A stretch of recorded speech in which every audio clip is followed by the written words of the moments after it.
Forget success, forget failure.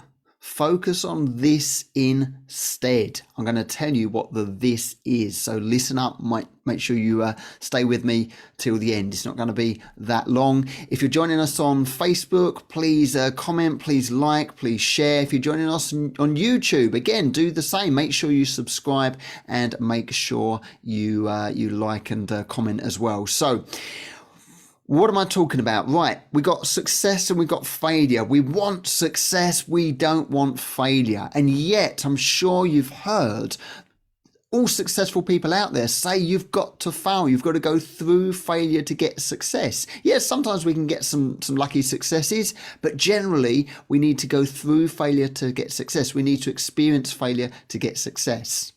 So that we know. That is kind of a given for a lot of people, but they don't necessarily like to experience that failure. So what some people say is use failure as not failure in itself, but learning, an opportunity to learn. And this makes perfect sense. This is great, an opportunity to learn. So every time we don't achieve something that we want to achieve, because it's got to be our criteria, isn't it? It's got to be our criteria that says this is a success, this is not a success according to us or according to society or whatever.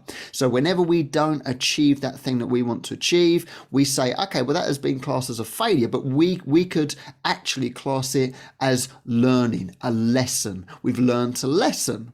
So that's one thing we can do in order to not make this whole concept of failure seem so negative, seem so bad. And we can recondition our minds to focus on that all those failures are actually lessons, they're learnings, they're opportunities for us to grow, which is great. However, I'm going to give you one other thing, one other way of looking at it, or one other thing to focus on. And again, I've come across this before, but it was worded very well the other day. Very simple. It's a very simple concept, but it resonated with me the other day, so I'm sharing it with you. And that is to do this. This is what you should focus on. Don't focus specifically on the successes. Yes, of course, we want to acknowledge when we're successful, and it's good to write down your successes, etc. But if we're just focusing on, I want that success, when we don't get it, it can be hard. So focus on the attempts you make. It's simple, but effective.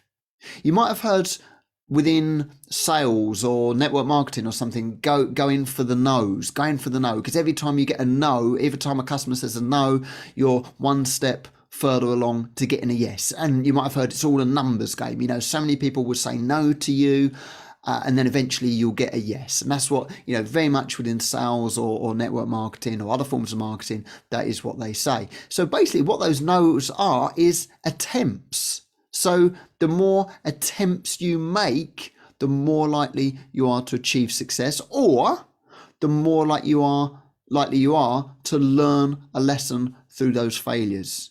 And research has shown when you actually focus on the attempts, on trying again, getting back up, trying again, the attempts, when you focus on the attempts, come sometimes away from the success, don't focus so much on the success, focus on the attempts, then guess what? You will inevitably eventually become successful. Yes, we still have to learn some things, we have to learn our lessons, etc. But it's focusing on the attempts that really helps us. And that the attempts is all about taking action. So there's the two A words there, the attempts and taking action. So focus on the attempts.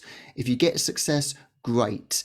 If not, keep making those attempts. You might have to come up with a new strategy. There might still be learnings to have. You might have to get over some limiting beliefs and all those things. Yeah, absolutely. But focus on the attempts. So what have you learnt today? Has this resonated with you? Do you agree? Do you disagree? Let me know if you actually disagree with this. Let me know if you've got a different strategy. I'd love to hear from you. If you're watching this on my YouTube channel, please do subscribe. Please do subscribe. This will help this video get through to more people as well, because we can all be more successful together and live happier lives because of it. So my name's James Dan from Inner Anthem.